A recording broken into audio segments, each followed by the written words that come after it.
Okay. Okay. He's the host and the presenter, so he's got a lot to kind of keep going.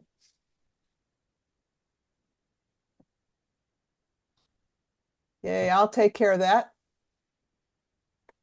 I'll take care of the people coming in. Okay. So Özgün. Hey, Özgün. Hi, how are you? Thank you for Hello. coming. No worries. I'm finally on a summer break, so Yay. Okay. We have one more day to go for our Oh, in break. Turkey. oh, Tomorrow, last day. Okay, go ahead and get started, Emre. Okay, let me share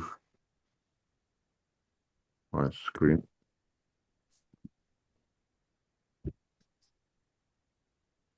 So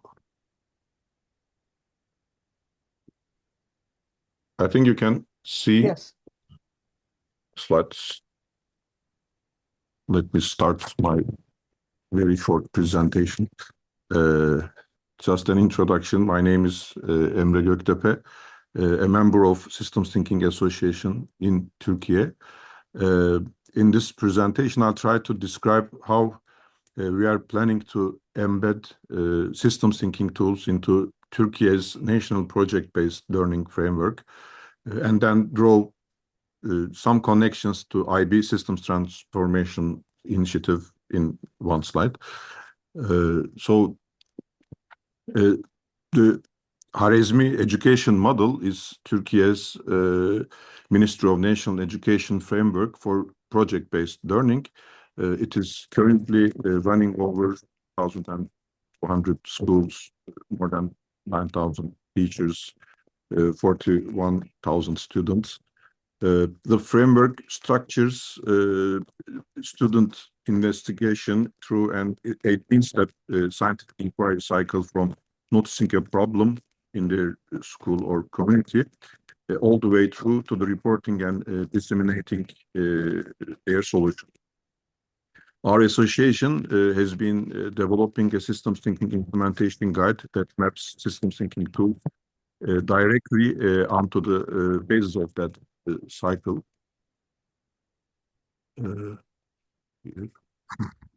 So the model is aimed at Khwarezmi, the 9th century mathematician whose work gave us both word algebra and the word algorithm.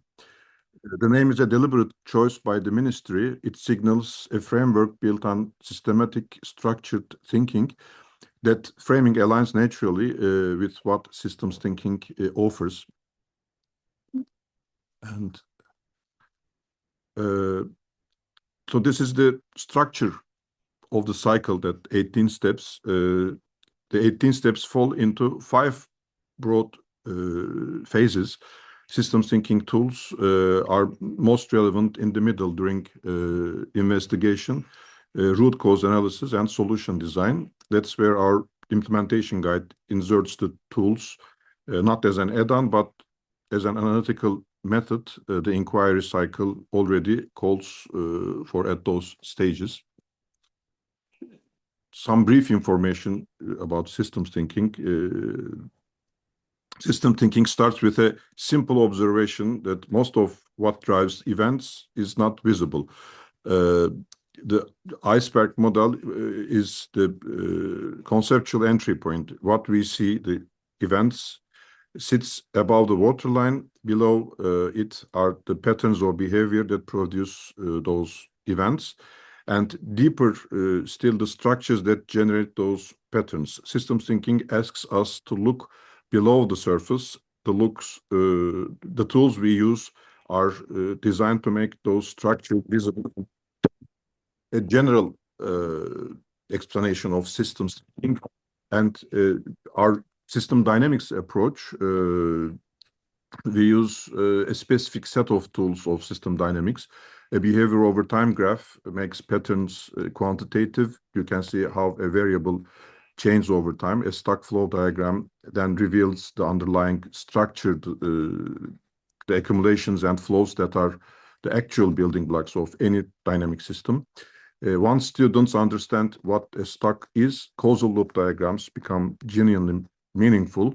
Without that foundation, the stock flow foundation, sorry, feedback loops are easily misread as simple cause-effect chains, or as concept maps, or worse, as cycles. This sequencing also reflects a practical reality.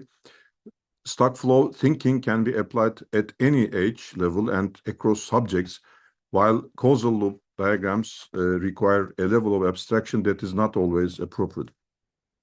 And here is the implementation, the slide for implementation guide. The guide currently includes 6 project examples spanning pre-K through high school.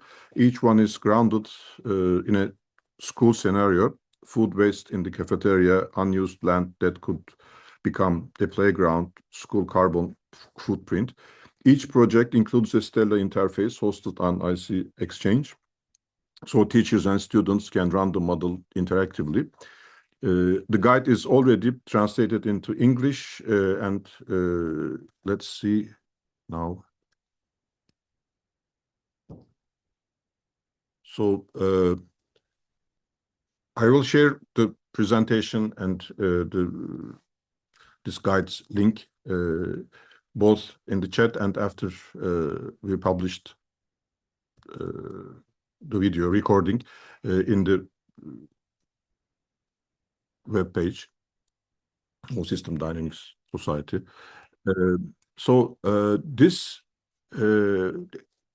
This is a 74-page document the society developed. It is originally in Turkish, of course, because it will be used by Turkish teachers. You can see the outline of the document here. It starts with an introduction of what is Khwarizmi and these 18 steps in detail, and some comparisons or some adaptation parts. And after that, we quickly get onto the tools. What are they in general, with a simple example. And after that, in chapter 2, we start project examples, those 6 projects. The first one is for kindergarten, and it starts with, of course, noticing the problem and investigating and proving the problem. So in this scenario, they collect some information about the plant health, doing some tests or experiments. So, would you tell us, if you're going to go through this example, would you tell us the problem so we know what the students are working on? Yes. What can we do to help our classroom plants live longer? So the problem is a preschool class team. This is a scenario we made up basing on feedback from the Khwarizmi group in the ministry. A preschool class team noticed that the potted plants in their classroom were wilting over time and losing their vitality. Some plants shed their leaves. So this is the verbal description of the problem, and what they do is they form some groups, and each group have made some experiments. These kindergarten school, and each group it took 4 weeks, and they started graphing or plotting their results on some behavior over time graph pattern. So these are the 4 different groups, and after they identify or they just plot those graphs, they go over to identify causes of the problems, and they just let me increase this size. So when they give water, they see the sun and the good soil, they make these three make the flower health increase, and lack of them, of course, make them decrease. So each example goes through these steps, and after that, all those steps are summarized in an iceberg visual, and that has the events, what the students saw, what they have done, and how they found the structure, and what were their solutions. So this is for kindergarten, and the sixth one is for what can we do to reduce our school's carbon footprint. Again, starts with noticing the problem and investigate and proving the problem. But here, of course, the measurements or graphs are more sophisticated. So this is high school level. And their way of solving, putting things in stock flow diagrams or causal loop diagrams is much more advanced. So they are currently using tree stocks, for example. No, don't go so fast. Don't go so fast. Let's go and take a look at what this diagram shows. Okay, so the problem is school-sourced carbon dioxide accumulated in the atmosphere. Actually, this is the carbon footprint, actually. So they have monthly carbon dioxide emissions, and the most affecting factors is the number of vehicles used for commuting and school heating. So this part is there is an heat or energy in the school, and actually this is this tries to be the same as the outdoor temperature. This is a balancing loop. The heat outside or the temperature outside is less than the temperature inside. So the heat inside are trying to escape to the outside. So this part shows this. And as humans, we want outdoor temperature. We want higher temperatures, indoor temperatures than the outdoor temperature. So we have to fill the gap, this heat loss by school heating, increase the heat, and this costs. So this is the very case how the mechanism is working. So they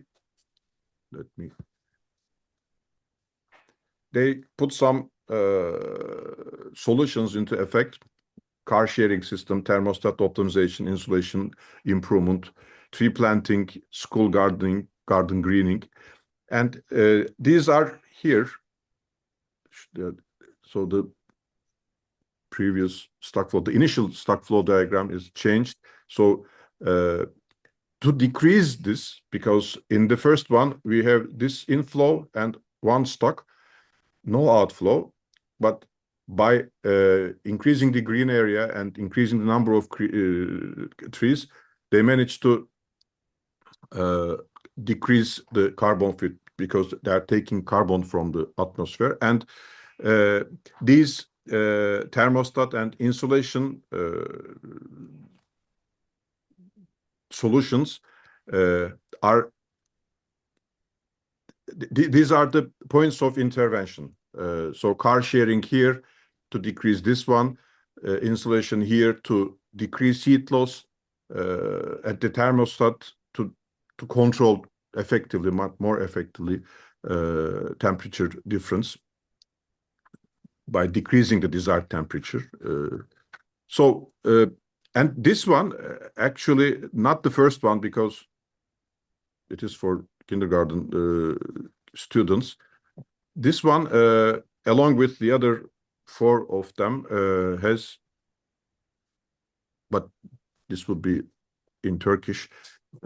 Each example has a running model connected.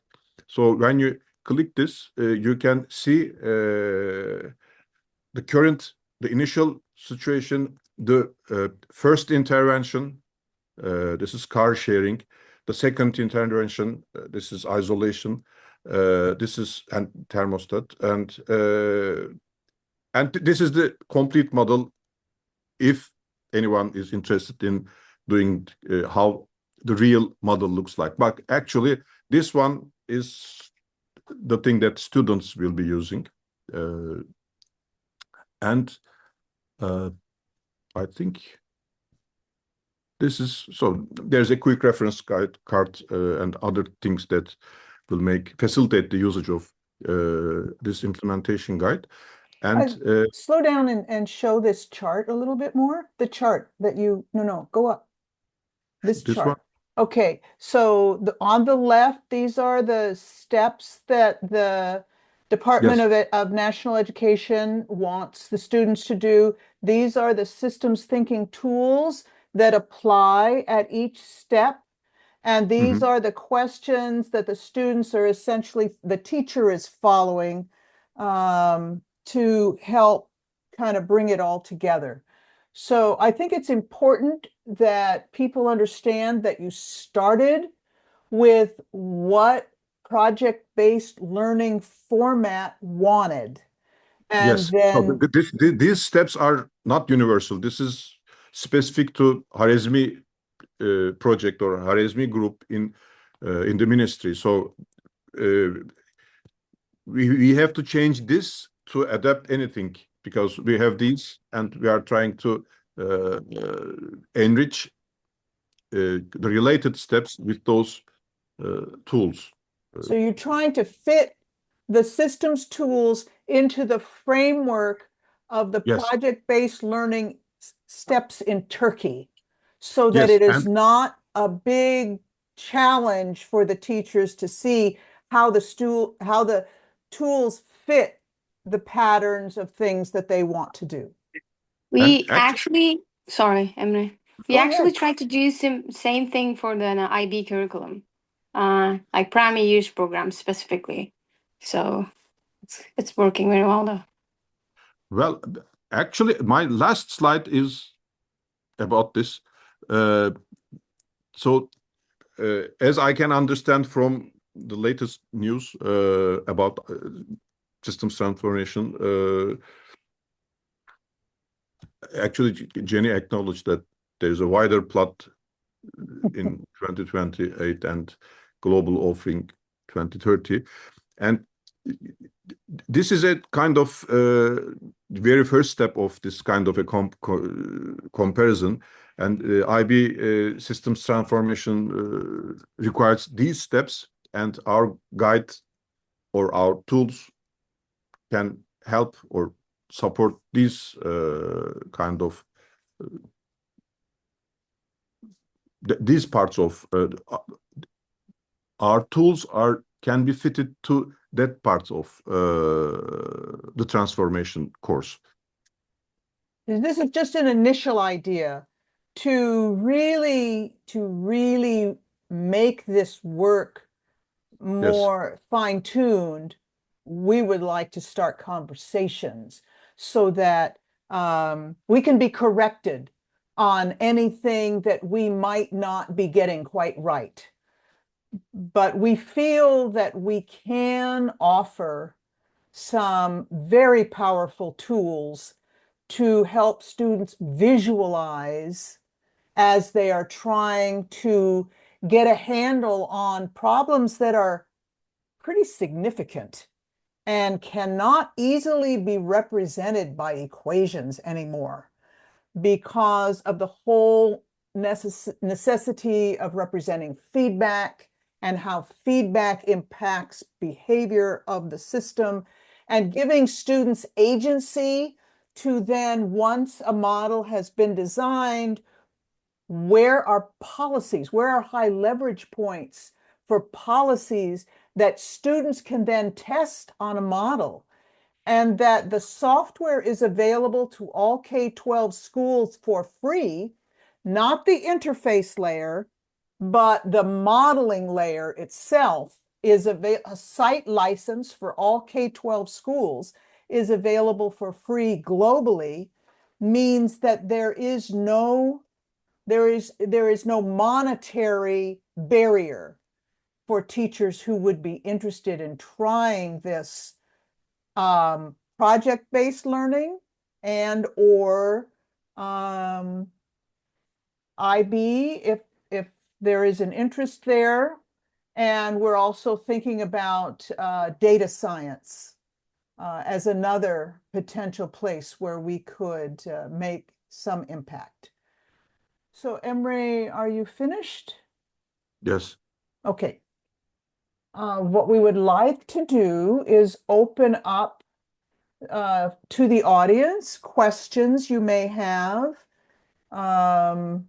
and or any interest you may have, or comparisons, or anything that you would like to know about this particular approach. Some of us have significant use experience.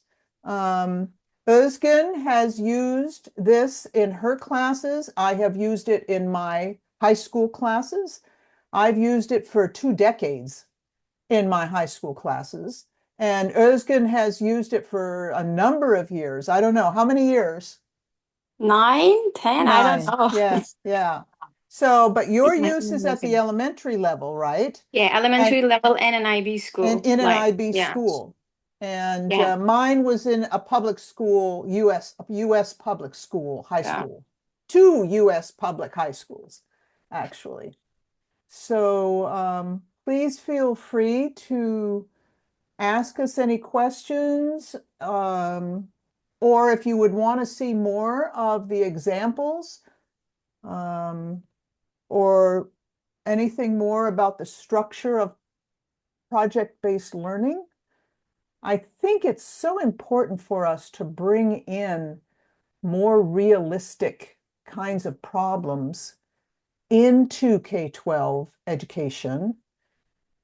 I think bringing in those kinds of problems, giving students tools that help them more easily represent the problem. Equations are not, so I'm a math person. Equations are not a natural interface for many students, and the stock flow blueprint, 2-dimensional blueprint with full words or phrases on the icons is much friendlier. And also student agency, where they feel they can actually work to test potential solutions on the model and explain it in a technical paper at the upper levels. I had my students write technical papers where they were explaining how their model worked in stages, how they tested their model, to see that it was a reasonable model to represent the problem, some of their potential solutions that they came up with, and the results of trying that on their model, and what they learned in the modeling process. Because Jay Forrester said it's really the modeling process that is where you learn the most about your problem, because you're trying to decide what to include, how to connect it, how to test it, what's the behavior, what is the desired behavior, what is the current behavior, and how we could recommend policies then to the governing boards, or the people who make policy. And I think it's really important, and it crosses disciplines. There are many sub parts of the model that cross it, science pieces and social science pieces and psychology pieces. There are many places that are overlapping in the building of one model. Don? Yeah, I was trying to get Diana off of her. Yes, sorry. shift. Yes. Um, So Emre alluded to one thing earlier about how, what kind of differentiates those of us in system dynamics as needing the models to really explore the causal behaviors, needing the stock flow models, and not just causal loop diagrams to actually explore the causal behaviors. But I'm curious, how do you see students progressing? And I'm directing this, I don't know if Ozgun can answer this, or Emre, about students doing the model building the model as opposed to working with a pre-built model. So I think there's a danger of working exclusively with pre-built models, even if you go just thinking about, Donella Meadows' ranking of leverage points, right? That if if you're given a model, all you really can play with are the parameters, and parameters are low leverage points, right? In terms of understanding systems. So how do you see students progressing as they age in terms of actually constructing models or being able to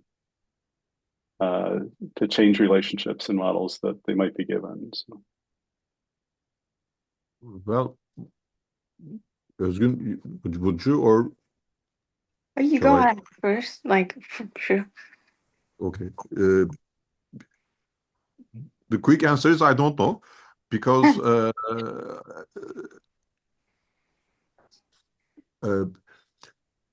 project-based learning, by definition, needs each time to create a model, and it is practically not possible to create models beforehand, because the students and the teacher must create the model, but that creation or model development process is, I think, what make project-based learning more accessible to systems thinking, because first you define the problem, and we have, if this is a time-based problem, we have the behavior over time graph, and we just this is a very powerful proof that that problem exists. So when you make the graph, you prove the problem, and the behavior that creates that behavior in the graph, as I can understand, is the stock flow model, or stock flow diagram, or stock flow structure. Because right, what you can't create a graph. Yeah, you can't create a graph from a causal loop diagram, for example. So, well, you cannot, because a causal loop diagram doesn't give you any accumulation, any change, because A right. creates B, B creates A, or A is linked to B, B is linked to A. When you say that, you don't know from where you start. So you cannot see the structure. So you only see the very small part of a structure, or very, very simple ones. Of course, you can just an exponential, or exponential growth or decay, or some oscillations maybe.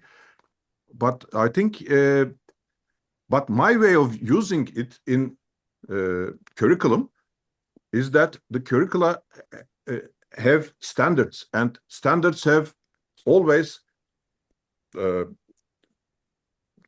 very structured, very defined structures. So I try to create a visual map, or visualize the concept by doing the stock flow diagrams and animating them.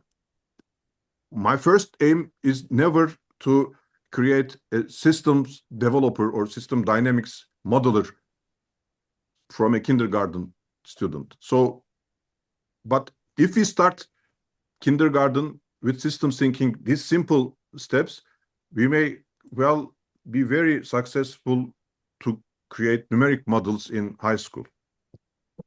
I don't know if I can So answer can the I question. call on myself? So I always had my students build models. So I used it from 9th graders through 12th graders. Now, in a math class, so I was a math teacher and also taught a modeling course, a year-long modeling course in system dynamics modeling course. In the math class, I would have a guided model building scenario where I would give students information about a problem. Now, they were not creating their own problems. These were problems that matched more or less the type of functional behavior we were studying in class. So I would give them a scenario, they would build a little stock flow structure, they would put numbers in that were provided in the document, and they would run it, and then it would say, oh, but this isn't very realistic. So how about we add a little bit more? And so it would guide them through the process, and that worked. It could also be done with conversation with the teacher, if they did not want to have the actual numbers in it, with the teacher having a conversation with the students and the students recommending structure that the teacher starts to lay out on the board. So as a class, the class works together to come up with a structure. And then if the teacher has enough skill, could then build the model and come back with a model for the students. In the modeling course, the students at the end of the course, because they were doing some model building, but again, guided at the beginning, they would come up with their own problem, research it, build their own model, test it, and write their paper. That was in the modeling course because it takes time. If a student is going to do it, if teams of students, and I always had teams of 2, students are going to build an original model on their own, it takes time for them to find data. It takes time for them to understand the problem enough. It takes time for them to try different things and make mistakes in the design of their model because the graph is not giving them the anticipated behavior that they're looking for. And then once they have a model that gives reasonable behavior, then to explain what they have done in a paper and then present that to an audience. That was the process in the modeling course. But I have some colleagues who tried to see how low could students actually building predefined stock flow models. And they said 5th grade was about as low as they thought a student could understand putting numbers in and graphing it. Now, this was some years ago, but it's more a middle school and high school students building, starting with very small models. But the stock flow diagram is different. The diagram itself can start in kindergarten, where you have one stock of plant health, one inflow and one outflow.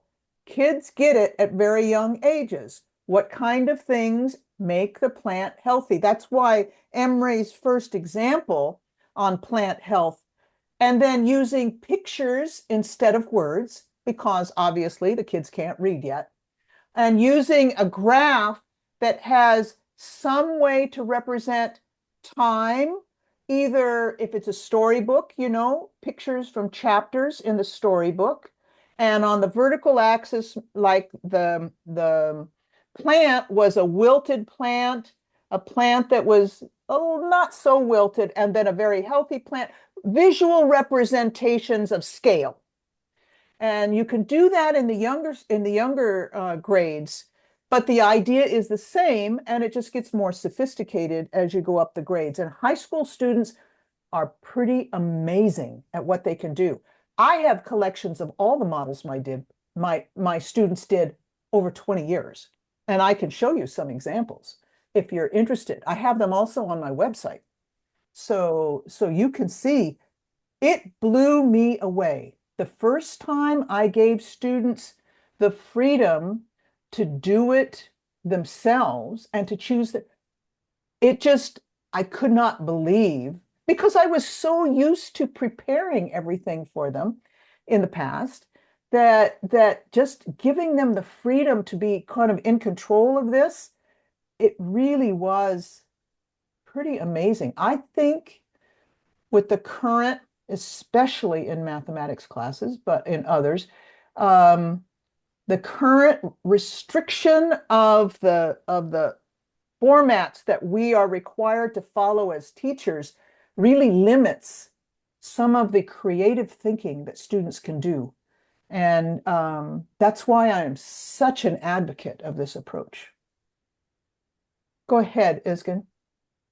So in my classrooms, because it's usually like elementary level, so before modeling, you decide what you want to understand and show the students. So if the goal is to help students recognize the relationships and understand how the systems work, and qualitative variables are, I think, more suitable. They describe directions or relationships like increase and decrease, like from the kindergarten classes, and positively, negatively effects without like using numbers. Like this is especially for me useful for younger students because it keeps the system simple and easy to grasp for them. For older students or more advanced modeling, quantitative well is kind of better. They use numbers to measure how much something changes or look like, and they're really good with numbers that in that age. For simulation also, and also I use the model like the pre-built model I use for um,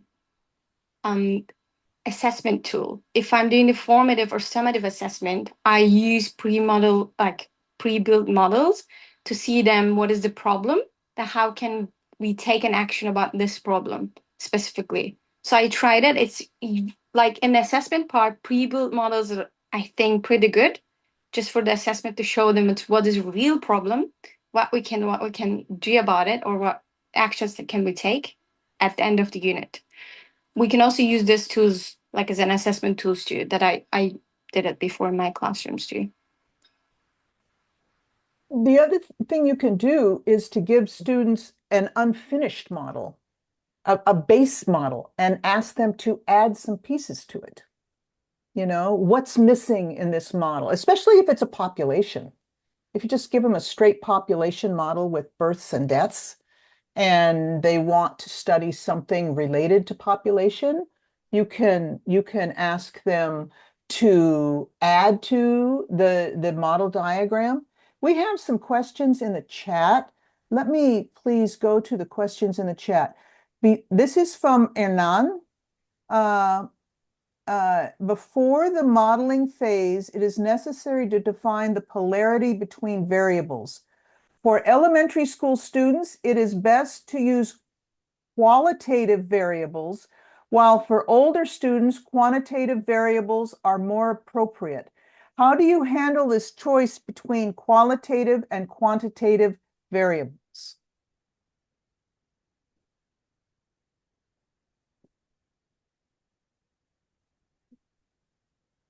Well, do you want to try to answer that, Emery? Well, I was thinking that just the opposite. Actually, for younger students, quantitative variables are much easier to understand. And actually, we don't have any tool for separation because the problem directs the students to the variables that because if they are, for example, in kindergarten and they are working on a story that is about the happiness of an elephant, for example, so that happiness is automatically a qualitative variable. But if they are making a behavior over time graph of their attendance, then the number of people or students in the classroom is a quite quantitative very variable. I think before the polarity, causality is important because what makes that variable change? Increase the happiness of the elephant, decrease the happiness of the elephant. So this automatically makes the happiness an accumulation, and increase and decrease makes them flows without naming them. But you can just put a rectangle and some flow symbols. That is very easy to understand. And when you put them, you can invite students to make their drawings that explains the outflow or inflow. What makes the elephant more happy or drains elephant's happiness, for example. The same logic works with the carbon dioxide in the atmosphere, because so emissions and vice versa. You've been very successful in Turkey using it at the lower grades, the actual stock flow with a maybe it's the concept of increase and decrease. They're not necessarily putting specific numbers in those places, but it's the relationships, the what causes it to increase and what and it's been successful at lower grades to use the stock flow representation with young students. Yeah. And I think we should first try to, I agree with, where is Özgün? There.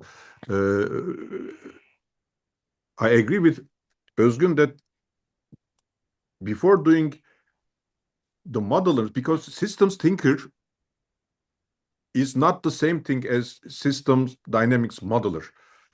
And systems thinker includes it maybe, but there are shades of it. And in the very beginning, just causality, and for the very beginning or initial phase of project-based learning approach, the first stage probably be only using the as a visual aid, not put the numbers into the models. If we can, we can do that, but this shouldn't be a condition of using those tools. We can just use that as a very sophisticated concept map. Thank you, Henry. Thank you. You're Okay, welcome. we have another question in the chat. It says, this is actually addressed at one thing I said. You mentioned the idea of an open education platform or app for modeling and simulation designed for high school students. Is it an idea or an implemented operationalized concept? I ask because I'm developing something similar yet more comprehensive and pretty curious about the alternative open ed tools. So this is Shahin. Is that correct? Is that hello? Yes. Yes. Let me make sure I understand this. Are you asking if the software has been developed, or Right. So to introduce myself, I am I work for I'm a very different background. I work for the Bank of England. I am a educator in industry, and I'm interested in open education. I create tools, and specifically I started learning system dynamics, and I figured out that the tools are not very fit for 21st century open education ideas, etc. So I attended this session exactly to know what's going on at this level of system dynamics education, because I'm developing some tools to lower the barriers, to make it more accessible for students all over the world. So you mentioned it, if I heard it correctly, that a very similar idea to make it more accessible to students regardless of money, payments, etc. So I wanted to know whether this is an idea or no. Actually, this is a product that you are using right now. Or yes, the Stella software has been around since 1985. Right. And in 2023, well, actually, in 2017, they made Stella Online, which is a baby version of the software, free for everyone. Right. It's an online, you can only have at most 3 stocks. You can have at most 20 icons, not connected, not counting the connectors, and anyone can access that for free.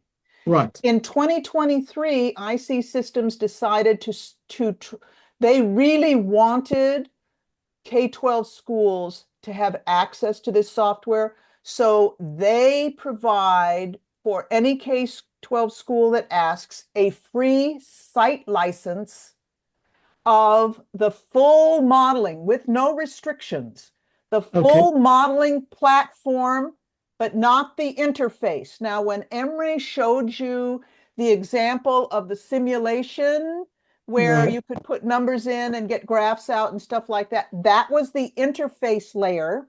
Okay. You cannot get that in the free version.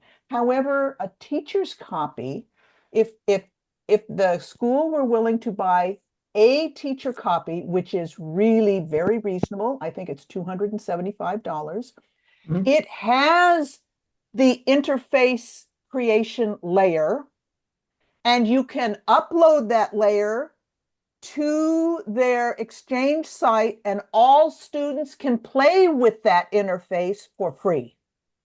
Okay. So it is possible to do that if you have a model. I think what should happen, this is my opinion, for if IB schools were interested, they ought to create a library of models for teachers to have access to over time, that teachers could have access to. So there may be some topics that come up all the time, like global climate change or environmental degradation. You have an animal population that needs a vegetation source, but if the animal population grows too large, the vegetation gets depleted and it causes an overshoot and collapse. There are certain spread of an epidemic. There are certain systems that are ubiquitous, and I could see being used by lots of different teachers. You could create a library of those, making those models available to teachers in your system so that teachers could then use them if they didn't want to learn how to build them. They just wanted to learn how to use them. But it's best if you have, I think you would, with an environment, with a system as large as your system, you're going to have some teachers who want to learn how to create these models. They come from math, they come from science. It is just a natural next thing for some of those educators who just want to learn how to do this, and they could become mentors. We are willing to be mentors at the beginning and help in any way that we can, work with educators in your system who want to get off the ground with this. But I think the fact that this tool is available for free to K-12 is huge, and for better or worse, I think better, but it adds different problems. They have included artificial intelligence capabilities in the software. So it is possible for the software to create a model for the teacher, but by giving a description of a problem. Right. The problem I have with that is, and I feel very strongly about this because I've been working on this whole last year. If you don't know how to build the model yourself, you don't know how to critique what AI is giving you. You have to be critical of what AI gives you and not treat it as if it's from God, you know. Right. Be critical, see what you think you can gain from what it shows you, but you really need to come up with your own stock flow structure. I'm doing a workshop on this on the 14th of July, a pedagogical approach to using artificial intelligence in the building of students building system dynamics models. How do you get them to think about the problem themselves first, and then get AI to do it for them and critique what AI gives them, and then go further and analyze the output, and then let AI analyze the output and critique what AI. We really need, as we teach students, AI is out there. They're going to use it. There are free versions. There is Diana? no way to keep kids from using artificial intelligence. So what we need to do is to create a mindset in our students to be critical of what AI is giving them, so that the human is always in charge of the thinking about the problem. And so, Diana, can we steer the yes, conversation back? Sorry. yes. Thank you, cut you off. Don, keeping me on track. I will be quiet.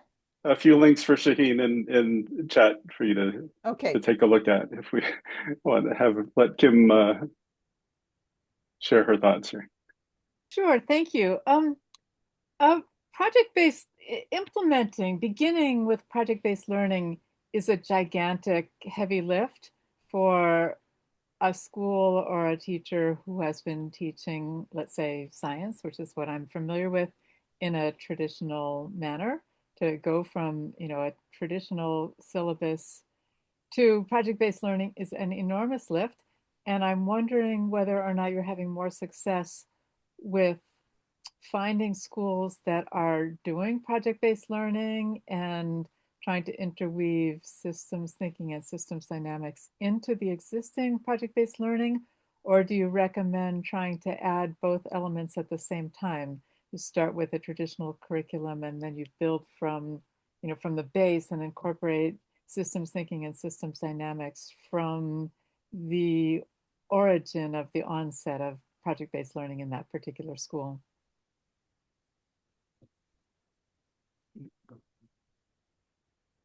Shall I answer? Or Yes, because if I answer, I'm afraid I'm going to talk too much. well, actually,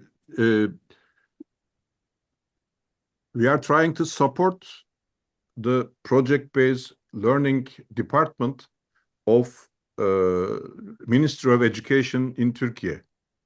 So we do nothing on diffusion or infusion of project-based learning. And let me share the site. So this is their site, the government site. And these are the number of cities that currently using this PBL approach. So these are the number of schools, number of teams, and number of students that are currently this year's statistics, currently using this. And another thing, so this is this isn't Turkish, but Harizmi Education Model Implementation Guide. This is the guide. What is Harizmi? Harizmi is, let me start my presentation here. Harizmi is and I think 9th century mathematician. Let me open this up. Yes, sorry, and a mathematician, and his name is the source of algebra and algorithm, actually. So our ministry find it interesting to give this name. It's not a Turkish name, but here in this document. I'm sorry, I didn't understand that. Is Harizmi? Harizmi is the name of the mathematician. But what is this L thing over here? That's the Arabic version. Okay. It's Farsi, I think. Is it? This is L from, actually, this is a place. Harizm.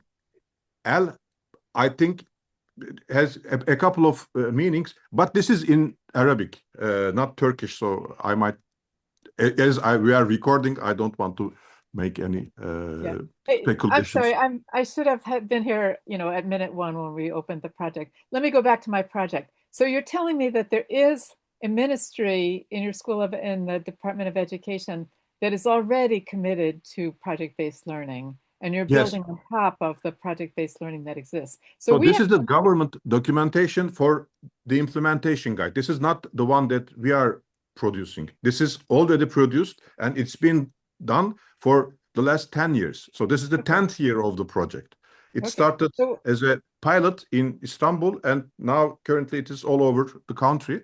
And in this last year's version of this model, we have, if I can find it.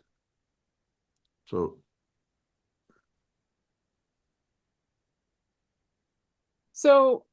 the problem in the United States is we have nothing comparable. There is no national Well, actually, you project have, learning. Where? What? because, for example, this one, this is the government document now. We are in the government document, and this is Systems Thinking Association. Our association is referenced with all the parts. So they know that we exist, and but we've been doing this for more than 10 years. But what I'm saying is that in the United States, there is no government agency pushing project-based learning upon which to build. Actually, for example, IB is a very good entry point for this, because there are IB schools in United States all over the world. And if, for example, such a organization decides to do that, this will be a very good, effective example for other frameworks. And there are two things. The first thing is the size of Turkey is about Texas or something. So this is not a very big deal for a state to create its own structure or go and work with. There are some PBL organizations. Anyone goes. Anyone is okay to start with, because if you start with any of the organizations using project-based learning, it is very easy to infuse it to other. So to go back to my original question was, do you start from an existing functioning project-based learning enterprise and add on to that systems thinking, or do you start from scratch and introduce project-based learning and systems thinking in an intertwined way from day one? And the answer is that you've had success, that you've only tried option one, working into an existing project-based learning enterprise, and that marvelously your government has an entire project-based learning enterprise upon which you can build. So we have nothing like that in the US. But you can do it. I did it for 20 years in traditional mathematics classes. And it was not the total project-based, but it was the use of this type of modeling, and it was the students building the models, hands-on building and analyzing the models in class. True, the fact that our curriculum is so packed with requirements, it makes it difficult to allot a certain amount of time. So I just threw some stuff out. I mean, out of my curriculum. I knew enough. So I have a master's degree, a bachelor's and a master's degree in mathematics. I knew enough about what they needed. I could determine that we didn't need to spend 3 weeks on factoring quadratics. And so I just took some of that time out and I gave them modeling experiences throughout the class. And if I were still teaching, I would put in small places where they could build some original models. But the project base requires them to come up with a bigger idea. And it takes more time. Yeah, let me just say that I am pointing out a marvelous aspect of the Turkish system by comparison with the US system, which is that there exists a functioning government-sponsored widespread movement towards project-based learning. Whereas in the United States, the people who do project-based learning are fewer and far between. they're few and far between, and they are renegades. So in my town, Acton, Massachusetts, there's 6 elementary schools, and 1 elementary school does project-based learning. And it's just, a bunch of fanatics who think it's the right way to teach, and they've brought it into existence, and they're basically fighting back against the whole system to do that. And most of the people teaching project-based learning in American public schools are like that. They're like an oddball, 1 school here, 1 5th grade there. There is no but it is starting to change, Kim, I think. And that's you look at the organizations like PBL Works, you look at Data Science for Everyone, right? That it's happening. I mean, there's a pretty robust grassroots movement, I think, to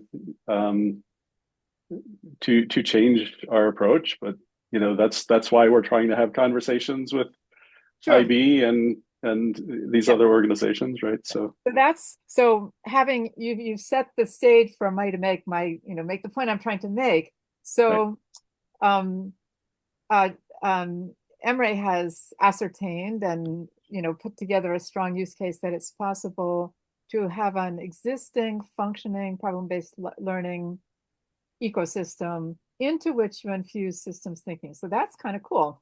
Don has made the case that there is this grassroots effort to start up project-based learning. So my question is, can it be done? Has it been tried? Is it effective to start project-based learning with systems thinking infused into it from day one? In other words, if you are birthing a new project-based learning apparatus, is it advantageous to integrate systems thinking from the very beginning? Or is that something or is it better to build your project-based learning ecosystem first and then follow Emre's model of infusing systems thinking in once you've got project-based learning well established?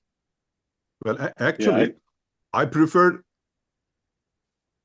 to develop both of them at the same time, but we don't have that kind of a choice because it's been there, and both has some. If you start with systems thinking and PBL together, you have the problem of infusion, and you need to try all the channels, the infusion channels from the start. But if you adapt something, it takes time to adapt because it is evolved in itself, that PBL steps or structure. You have to fit those tools into that structure. This takes time and effort, but you have a ready-made infused implementation base. Mm-hmm. Thank you. You're welcome. We are hoping that maybe we will find IB, which is already established in places, but a new course that they are putting together, if maybe it might work well developing something together. So teachers would have a choice of whether or not they wanted to use the tools. And if they do, then it just can naturally grow together, already developed. We are 5 minutes after the hour. I know that many people commit 1 hour to these kinds of presentations. So we are happy to stay, but please feel free if your time is up to change. And Jenny, at some point, I would hope that we would communicate and see if possibly you would be interested in working with us. So, Özgün, by Kim. Yeah, I have actually a question to Jenny. I was wondering that what kind of tools, are they using system dynamics, system thinking tools specifically with the system transformation with the students? I think I maybe didn't catch that point. No, so what we did is we left it quite open. We're only piloting at the moment, so it's a super small pilot at the moment, but we left it really open. We require stakeholder maps, but we have them doing a mix because we basically say they have to pick two tools of their choice that they use for their project, and then they have to do an analysis of the value and limitations of the two tools that they chose. So we've had behavior over time graphs, we've had stock flow diagrams, but we've also had things like power, impact matrices, you know, there's a whole variety of different things. But basically we left it open to them to pick two and then, yeah, do an analysis of the strengths and limitations of the two that they chose to use. But we wanted to see what they would do if we didn't point them in a particular direction, really. We wanted to keep it pretty open to see what they would pick to do at this point. Okay, thank you. But we're gonna so our next step is that we're expanding in 2028 to about 20 schools, and then it will go mainstream in 2030. So for that next group, we want to try out a more finalized version. So that's where we would be a bit more prescriptive, and we would say, this is what we would like you to try and give us feedback on. So the first group, we let them basically be really divergent and just let them go off in a million different directions. The 2028 group is like, here's our 95% version, help us refine it. And then 2030, we launch it, the final version. So it would be a bit more converging, a bit more prescriptive for 2028. Do you have any people currently in this pilot section who are using system dynamics tools? Did anyone choose to do that? Yeah, a bit actually. So one of our schools in Vancouver has collaborated with the University of British Columbia and their sort of integrated sciences department who use some of this stuff and things like that. So yeah, I would say, but I think there's been a bit of a mix. They're doing that, it's not very kind of purist system dynamics. There's a bit of that and also a bit of other things. I would say they're doing quite a sort of mixed approach, the small number of schools we've got at the moment. Yeah, that's Vancouver, BC. Mm-hmm. But they're also doing units on things like they'll do a unit that's very heavy of this, and then a unit that's very much about data, and then they'll do a unit that's very much about like dominant narratives and power or something. So they're kind of doing quite a mix of things. And I just put in the chat actually, we actually have two courses that we're developing at the moment. Our two new courses. One is systems, and one is data. It's a data science and society interdisciplinary math, social studies, data course. So there are two new exciting courses, and I think this could work well for both of those actually. Right. Super interesting. Yeah.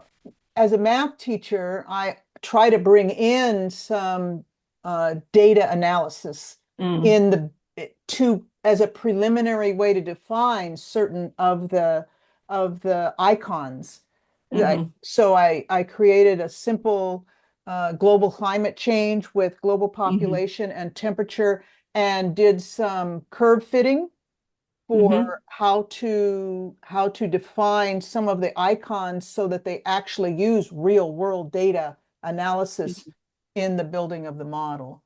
So I think there is definitely a way for us to work with data. So as I say, I am super keen to collaborate. The only thing I'd say is, as I say, we're still at quite early stages for us. So it's not like, oh, you know, we've only got our small group now, and then our group of sort of 22 schools it'll be in 2028. So, and then, but we are also working on the mainstream resources, tools, professional learning for teachers, all of that stuff over the next couple of years. So I think there's loads of opportunity if you're willing, but also you need to be a little bit patient with us because we're still very much building. But if you'd like to be in on the building and help us, we would love to collaborate with you.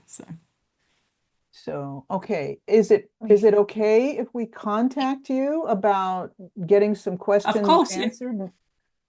Okay. Of course. And we can set up a special conversation, absolutely, whatever you'd like to do. Yeah. Okay. Just recognize she's traveling a lot. Yeah. Not so much now, actually. I've just finished my mad travel schedule, so I'm actually in my house, I haven't been here for about a month and a half, so it's nice. Okay. Well, there's a lot of really important information in the chat, so you might want to save the chat. And we are very happy to have had you all here. Please contact us if you have any questions. And we will see you next time. All right. Thank you very much. Thank Thank you. Thanks, Take care. everyone. Bye. Bye. Bye. Bye.